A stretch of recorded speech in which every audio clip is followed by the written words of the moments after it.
Hey everybody, Patty Ann here. Hey, I have a very short video for you today. A lot of people have been asking me, where do you get that manual that I use, that I show so often? So I'm going to show you how easy it is to find the manual. What I've done to mine was I downloaded it, I printed it front and back, and then I had it bound at Staples, although you could use a 3-hole punch and punch it and put it in a notebook yourself. Or you could even send it to Staples and have them print it and bind it for you. Doesn't even have to be Staples, it can be a place like that. So anyway, here we are, we're in Embrilliance, and I'm at the home page, as you can see here. So in order to find the manual, all you do is this. Go up to where it says Downloads, click on that, and you're going to come to this download page. And to me, it's a very, sometimes hard to get around in it page. I went through all of these different things, and twice I went through here trying to show this to you guys on a video, and I kept passing it. So when you go down here slowly, and see if I pass it again. Okay, here it says, preview the platforms, the latest versions. And yep, I think I passed it again. So let's go back up there. Way up here.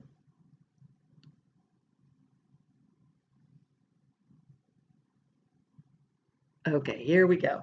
So start at the top, see where it says Embrilliance platform, just add the serial numbers, and there's these black lines.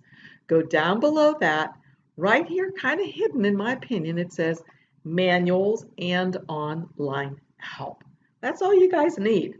And you just click whether you're using a Windows machine or a Mac. When it says PDF, that means it's going to be one that you can download, print out, and save. If it says online help, I'll show you that in just a sec. But let's go to the Windows Manual PDF first. When I click on that, it's going to come to the Windows PDF or Windows Manual. And once it's here and shows up,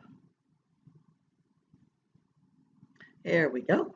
Notice right over here it shows I can download it, and I could put it on a thumb drive maybe and take it to Staples or send it to them. Or I can come here to my printer and I can print it out. And that's what I did. I printed it out on my own printer. It says it's going to take 262 sheets of paper, but remember, I made mine on back and front, and you'll have to see your settings for your computer on how to do that. Notice I clicked on more settings, and here it says two-sided. Watch this, it says 262 pages. Now if I print on both sides, it went down to 131. So I could print this now, but I've already done it, so I'll cancel. So that's the Windows manual. I love it because it has a nice table of contents. It tells you what the different modules do. Lettering, let's see if we're in Essentials, and you want to see what can I do in Essentials. If you click on this, it takes you right to Essentials like this, and it tells you how to resize in Essentials and all these different things.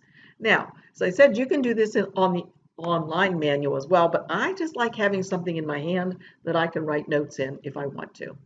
All right, so let's go back and let's imagine that instead of having a Windows machine, I have a Mac. So for the Mac, here's the online or the manual for it that I can print out. And again, it just takes a minute, and you're going to want the PDF file. And once it comes in, of course, the printer becomes available up here in the upper right-hand corner, and I can just say print, and again, print this out. Well, one of the very nice things that I like about printing it too, and maybe you just want to print this particular page, I like to use, well, wait, I got to go back to the Windows one because that's what I use. I like to use the shortcuts. So near the back here, and actually, you know what I could have done, you guys? I could have looked in the manual for that shortcut, right? I could have looked. But since I didn't, and I'm just scrolling around, here's the very end. And right here are the keyboard shortcuts. and I like to use keyboard shortcuts when I'm doing stuff. Not all of these keyboard shortcuts, that becomes a little too much for my brain to remember, but there's a few I really like. So, okay, so that's how easy it is to find the manual. Again, we can go back here, and as you can see, rather than printing out the PDF Windows manual, I can simply go to the online help manual. And I believe I can probably even do this right from within Embrilliance. But since I'm here, I'll show you this now. Products, stitch files. Let's see, here's Essentials again, and here's the page on resizing, and it'll tell you it's the same thing we just saw, but as I said, I like a printed out version. So that's how easy it is to find the manual, you guys. Hey, if you like my videos, please subscribe, give me a thumbs up, ask your questions. I try to get to them as quickly as I can. Let's see, what else? Oh, and down below I'll have some links for you. If you're interested in getting another module for Embrilliance, check out my links. I sure appreciate it when you use them. And I have links for other things as well. So see you again soon. Bye for now.